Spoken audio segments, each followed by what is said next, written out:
جاننا اور جینا۔ ہمیں یہ فرض نہیں کرنا چاہیے کہ ایمانداروں کو خدا، یسوع مسیح، روح القدس، نجات اور مسیح کی دوسری آمد کے بارے میں بائبل کی سچائیوں کی تعلیم دینے سے وہ خدا کی مرضی کے مطابق زندگی گزاریں گے۔ یہاں وضاحت کرنے کے لیے میں مشل ہوں۔ سچ جاننا اور سچ ماننا بھی ایک چیز ہے، لیکن سچ جاننا اور بات ہے۔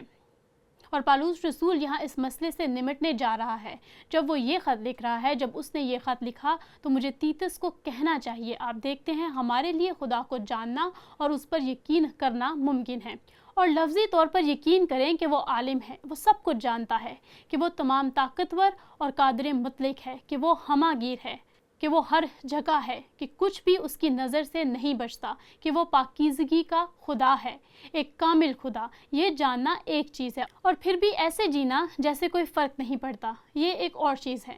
یہ جاننا اور یقین کرنا کہ یسوع مسیح لفظی طور پر خدا کا بیٹا ہے، کہ وہ جسم میں خدا ہے، کہ وہ اس دنیا میں آیا، آپ جانتے ہیں، نجات دہندہ بننے کے لیے، یہ ایک بات ہے۔ لیکن یہ ایک اور چیز ہے جیسے وہ جیتا تھا، یا کم از کم زندگی گزارنے کے عمل میں رہنا جیسے کہ وہ جیتا تھا۔ روح القدس میں یقین کرنا ایک چیز ہے۔ روح القدس ہر مومن میں موجود ہے، سکھایا جائے کہ وہ ہر جگہ ہمارے ساتھ ہے، وہ سب کچھ جانتا ہے، وہ واقعی ہم میں خدا ہے۔ جلال کی امید، مسیح میں ہم جلال کی امید، اور پھر بھی جس طرح سے ہم رہتے ہیں اس میں اس کی موجودگی کو نظر انداز کرنا۔ یہ جاننا ایک چیز ہے کہ نجات ایمان کے ذریعے فضل سے ہے، کاموں کی نہیں۔ یہ جاننا ایک چیز ہے، اس کے فضل کے پیش نظر جو خدا نے ہم پر عطا کیا ہے کہ ایک خدائی زندگی گزارنا، یہ اور بات ہے۔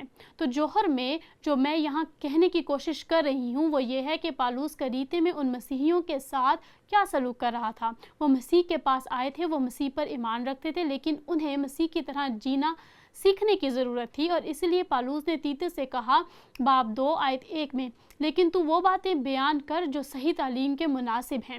آواز کی تعلیم کیا ہے؟ کہ خدا خدا ہے، کہ یسوع مسیح خدا کا بیٹا ہے، روح القدس ہے۔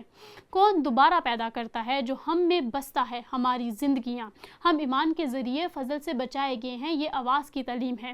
لیکن تیتس کو سچائی سے نمٹنا پڑا جو اس صحیح تعلیم کے مطابق تھی، اور یہی وجہ ہے کہ پالوس نے اسے کریتے میں چھوڑ دیا۔ ایک وجہ، اور مجھے صرف دہرانے دو، تیتس 1:1 پالوس کی طرف سے جو خدا کا بندہ اور یسوع مسیح کا رسول ہے، خدا کے برگزیدوں کے ایمان اور اس کے حق کی پہچان کے مطابق جو دینداری کے موافق ہے۔ اب غلطی مت کرنا، پالوس نے یہ نہیں کہہ رہا کہ اگر آپ ایک مومن ہیں تو آپ خود بخود جا رہے ہیں اور آخر کار ایسی زندگی گزاریں گے جو صحیح تعلیم کے مطابق ہو۔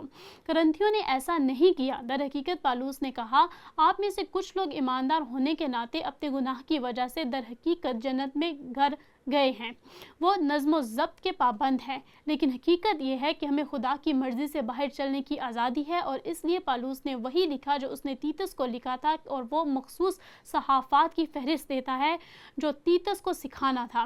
ایسی چیزیں سکھائیں جو مسیح میں ہماری دعوت کے مطابق ہوں، مسیح میں ہماری حیثیت کے ساتھ ہوں۔ وہ کہتا ہے یعنی یہ کہ بوڑھے مرد پرہیزگار، سنجیدہ، منتقی ہوں، اور ان کا ایمان اور محبت اور صبر صحیح ہو، زبردست۔ اب جوہر میں سچ یہ ہے ہم سب کو اس کی ضرورت ہے، لیکن خاص طور پر کریتے کے جزیرے پر بوڑھے مردوں کو اس کی ضرورت تھی، اور پھر اس نے بڑی عمر کی عورتوں کی ضرورت پر توجہ دی۔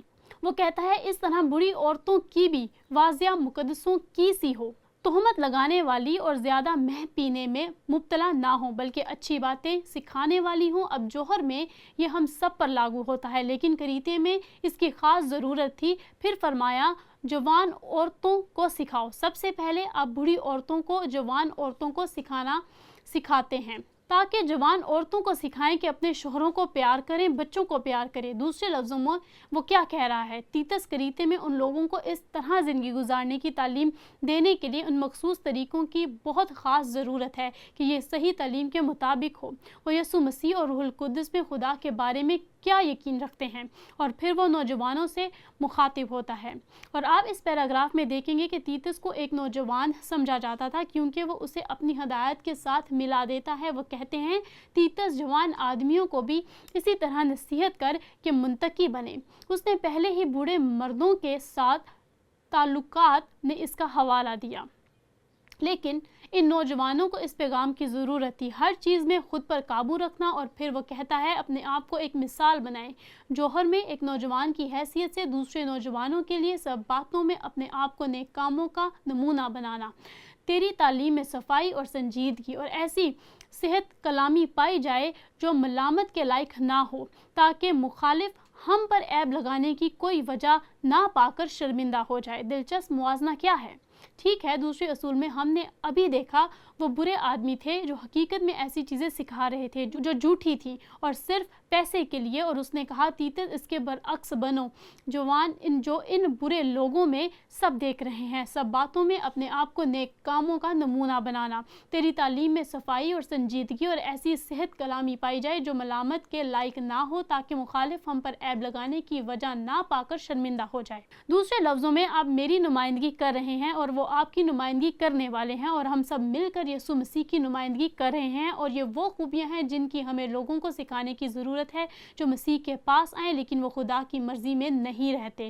وہ غلاموں سے مخاطب ہوتا ہے اور غلاموں کو مخاطب کر کے وہ غلاموں کو معاف نہیں کر رہا، لیکن اس نے کبھی رومن سلطنت کے اندر غلامی پر حملہ نہیں کیا، کیونکہ اگر وہ ایسا کرتا تو اس نے مسیحیوں کو لفظی طور پر کچل دیا ہوتا، کیونکہ رومی حکومت ناقابل یقین حد تک نیچے آئی ہوگی۔ میرا مطلب ہے غلامی ثقافت کا ایک حصہ تھا، لیکن پالوس نے جو کیا وہ صرف غلاموں سے بولا، اور یہاں خصائل اس نے یہ کہا، یہ ہیں خصوصیات ہیں: چوری چالاکی نہ کریں بلکہ ہر طرح کی دیانتداری اچھی طرح ظاہر کریں، تاکہ ان سے ہر بات میں ہر مندرجہ خدا کی تعلیم کو رونق ہو۔ اور پھر وہ غلامی کو معاف نہیں کر رہا، وہ کیا کہہ رہا ہے؟ اگر تم غلامی کی طرح اس طرح برتاؤ کرو، میرے پاس آپ کے آقا کے لیے بھی ایک پیغام ہے، کیونکہ وہ آپ کے ساتھ عزت اور محبت کے ساتھ پیش آتے ہیں۔ اور اس طرح جب اس نے مثال کے طور پر کلسیوں کو لکھا تو اس نے دونوں کو شامل کیا، جب اس نے کہا اے نوکرو جو جسم کے روح سے تمہارے مالک ہیں، سب باتوں میں ان کے فرما بردار ہو، آدمیوں کو خوشی کرنے والوں کی طرح، دکھاوے کے لیے نہیں بلکہ صاف دلی اور خدا کے خوف سے۔ اور ویسے یہ ہم سب کے لیے ایک اچھا اصول ہے، ٹھیک ہے، لیکن یہاں وہ غلاموں کے بارے میں بات کر رہا ہے، اور پھر کہتا ہے اے مالکو اپنے نوکروں کے ساتھ یہ جان کر عدل و انصاف کرو کہ آسمان پر تمہارا بھی ایک مالک ہے۔ اور اس نقطۂ نظر کے بارے میں جو واقعی منفرد ہے، غلامی سے نمٹنے کا یہ ایک طریقہ ہے۔ کیا یہ کلیسیا میں غلامی کو ختم کر دیتا ہے؟ رومی سلطنت میں نہیں بلکہ کلیسیا میں۔ فلیمون ایک مثال ہے، اور اس کا غلام انسمس کا، اور اس کا کتنا مظاہرہ ہے۔ انسمس نے اس آزادی کا اور محبت کا جواب نہیں دیا جو فلیمون اسے دے رہا تھا، لیکن پالوس اسے روم میں مسیح کے پاس لے گیا جو کہ ایک ستم ظرفی ہے، اور پھر اسے فلیمون کے پاس واپس بھیجتا ہے اور کہتا ہے فلیمون میں انسمس کو تمہارے پاس واپس بھیج رہا ہوں، اور وہ اب ایک ایماندار ہے، اس نے تم سے چوری کی، اور اگر اس نے کچھ چوری کیا تو میں تمہیں واپس کر دوں گا۔ جب اس نے یہ خط لکھا تو ایک قسم کی زبان میں غال، لیکن اس نے کہا میں چاہتا ہوں کہ تم اسے کس صورتحال میں واپس لو، ایک بھائی مسیح میں ایک بھائی، اور جب غلاموں اور آقاؤں نے مسیح میں ایک دوسرے کو بھائیوں اور بہنوں کی طرح برتاؤ کرنا شروع کیا تو آپ دیکھ سکتے ہیں کہ اس نے مقامی کلیسیا کے اندر غلامی کو کس طرح لفظی طور پر تباہ کر دیا۔ تو یہ ہمیں ایک سوال کے ساتھ چھوڑتا ہے جو ہمارے اصول سے متعلق ہے، اور بس یہ رومیوں اور افسیوں کے نام پالوس کے خطوط کیسے ظاہر کرتے ہیں کہ مسیحیوں کو نہ صرف یہ سکھایا جانا چاہیے کہ کیا ماننا ہے بلکہ یہ بھی سکھایا جانا چاہیے کہ کسے جاننا ہے۔ اچھا چلو رومیو 12 کو لیتے ہیں جس میں نے کئی موافق پر شیئر کیا ہے۔ یہ بہت طاقتور ہے۔ پالوس کہتے ہیں پس اے بھائیو میں خدا کی رحمتیں یاد دلا کر تم سے التماس کرتا ہوں کہ اپنے بدن ایسی قربانی ہونے کے لیے نظر کرو، اور خدا کی رحمتیں کیا تھیں؟ ان کی نجات، اور حقیقت یہ ہے کہ خدا نے انہیں دنیا کی بنیاد سے پہلے مسیح میں چنا تھا، لیکن اس نے آگے کہا صرف اس وجہ سے کہ آپ کو مسیح میں چنا گیا ہے اس کا یہ مطلب نہیں ہے کہ آپ مسیح کے لیے جینے جا رہے ہیں۔ اور اس لیے پالوس نے آگے کہا پس اے بھائیو میں خدا کی رحمتیں یاد دلا کر تم سے التماس کرتا ہوں کہ اپنے بدن ایسی قربانی ہونے کے لیے نظر کرو، اور پالوس لفظی وضاحت کرتا ہے کہ وہ کس کے بارے میں بات کر رہا ہے، اور اس جہاں کے ہم شکل نہ بنو اس دنیا کو۔ اس نے ایسا کیوں کہا؟ کیونکہ وہاں ایماندار تھے جو اس دنیا کے مطابق ہو رہے تھے، آنکھوں کی ہوس، جسم کی ہوس، بلکہ بدلتے جاؤ، اپنے ذہن کی تجدید سے تبدیل ہو جائیں تاکہ آپ جان سکیں کہ خدا کی اچھی، خوش کن اور کامل مرضی کیا ہے۔ جو میں صرف کہہ رہی ہوں وہ یہ ہے کہ پالوس نے ان ایمانداروں کو مخاطب کیا جن کے پاس انتخاب تھا، خدا کی مرضی میں یا خدا کی مرضی سے باہر رہنے کا انتخاب۔ اور پالوس نے کہا، خدا کی مرضی میں جیو، زیادہ سے زیادہ یسوع مسیح کی طرح بنے۔ اب اس نے افسیوں کے نام اپنے خط میں بھی یہی کہا۔ اس نے فرمایا، پس میں جو خداوند میں قیدی ہوں تم سے التماس کرتا ہوں کہ جس بلاوے سے تم بلائے گئے تھے اس کے لائق چال چلو۔ ان کی بلاہٹ تھی۔ در حقیقت افسیوں سے پہلے باب میں وہ کہتا ہے، آپ کو دنیا کی بنیاد سے پہلے مسیح میں چنا گیا ہے۔ لیکن اس نے کہا، اب جب آپ ایماندار ہیں میں چاہتا ہوں کہ آپ اس دعوت کے لائق زندگی گزاریں۔